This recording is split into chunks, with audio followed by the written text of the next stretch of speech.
Okay, we're here at the Grange Leisure Centre. We're here for MCP3, the 6th of July. Big show. I want to say a massive thanks, and I'm sure Antonio's going to touch on this as well, to everyone that's turned up and made the effort, and anyone that said their apologies, because some boxers couldn't make it for personal reasons, work, etc. But Antonio, you didn't know I was going to do this. Everyone's waiting for a surprise, but the surprise is we're going to talk to you now. And you know, it's your third show. You got a great card. We spoke about some of there's boxers we've not even mentioned on here because they're not here. I mean, I'm going to just touch on the Dan Curtin and Sam Richards fight. For me, that's one of the highlights. Two novice heavyweights, both undefeated.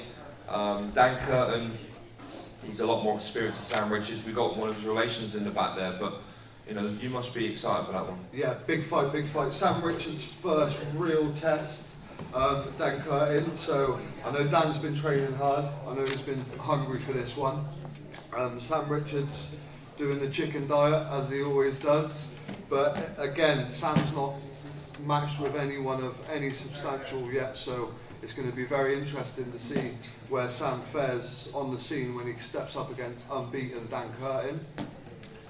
And obviously another one that I'm going to just come to is we mentioned at the start of the presser about, you know, he's not just boxing this event, it's K1 and hybrid as well. And one of the guys, he's a Spartan lad, he's not here, but and I was really impressed with him on the last show at the Spartans, is Danny Heap. He fought one of Surrey's ex-opponents, Shane Bernhauser.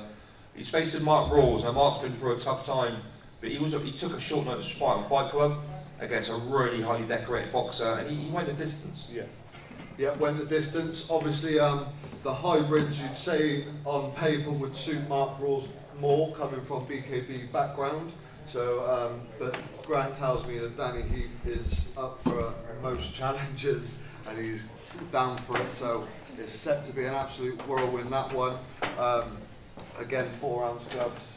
It's going to be a banger for sure. I mean, obviously a lot of the fighters are going to be, the novices will be in 14-ounce gloves, the title fights will be in 10. But these lads are going to be fighting 4, and it's not very nice when you get hit with 4-ounce gloves. So I think someone might get laid out. Yeah, what do you reckon? Definitely. Don't blink on that one. Don't blink on that one. And you know, we just go to the top of the top there. You got another good fight. Neva boxer here. We mentioned the Predators MMA, Andy Manzolo, he was sort of what's the word I'm looking for? He was put away by Grant's brother Carl, just you know, with ease, I would say. Yeah. But Andy's fought on some of the best shows around. You know, he's fought on Bellator. He's fighting a man that's been out of the way for a long time, Roma da Silva, and that's a good fight for you to have on your show. Yeah, 100% the return of Roma. So yeah, Roma's making his. When I used to, before I'd done shows, just as a fan, Roma was on pretty much every single fight card back in the day. So it's be good to see him back on a fight card, which he is, coming July the 6th, facing Andy Manzolo. I think more of an adequate fight. Carl's debut K1 fight, but he made light work of it. Different beast in that ring he was that night, Carl. So yeah, Roma da Silva versus Andy Manzolo.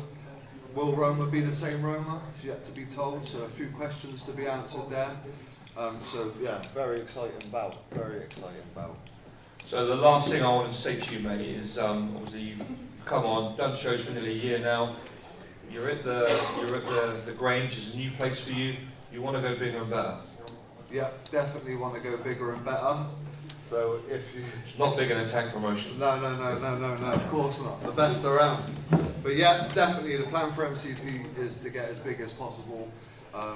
So we'll see where it takes us. And mate, last thing I want to say is, you know, from top to bottom there, looking at this card, there's more fights to add. This is, by the way, this is an old poster. It will be updated tomorrow. Antonio, what is the highlight for you? What are you looking forward to? There's lots. Yeah, you got Mark and Jimmy. Hopefully Mark's there on the night. So that is going to be absolute fireworks. Matteo and Elias, of course. And Grant and Rocky, most definitely. That's the fight. Not to mention young Barney Walker. Yes, yeah, I've missed him. Yeah. Coming from South Morton. Barney can't be here today. He's at a Taekwondo competition, which is Barney's main combat. He's made the transition to K1. He was in his debut. A lot of people saw his was it a spinning back fist? Yeah, spinning back fist finish, which was absolute class. So yeah, Barney Walker, he will be fighting a guy from Andy Manzolo's gym, who's he's got a flary kind of style as well. You know, he likes to chuck out a lot of flary kind of kicks and stuff. I watched a few of his fights, so that should be an absolute bouter. So keep an eye out for Barney Walker versus Tadeusz Forger. Definite. Well, look, listen, everyone's been patient. Thanks everyone for being quiet, and I'm glad no one, threw tables and chairs up like Derek Chisora. We got there in the end. But listen, thanks everyone for coming out.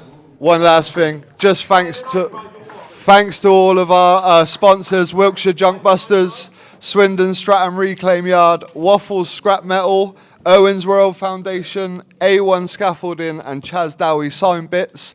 There will be a Fight of the Night prize. You're absolutely right. And there will be also a £50 knockout bonus, but not there'll be a £50 knockout bonus on the night, and that means put his hand up. He wants that big ones. I love it. that means knockout, like out, lights out. Bonus for knocking him out. So yeah, thank you to everyone coming. I appreciate it. July the 6th, get your ticket.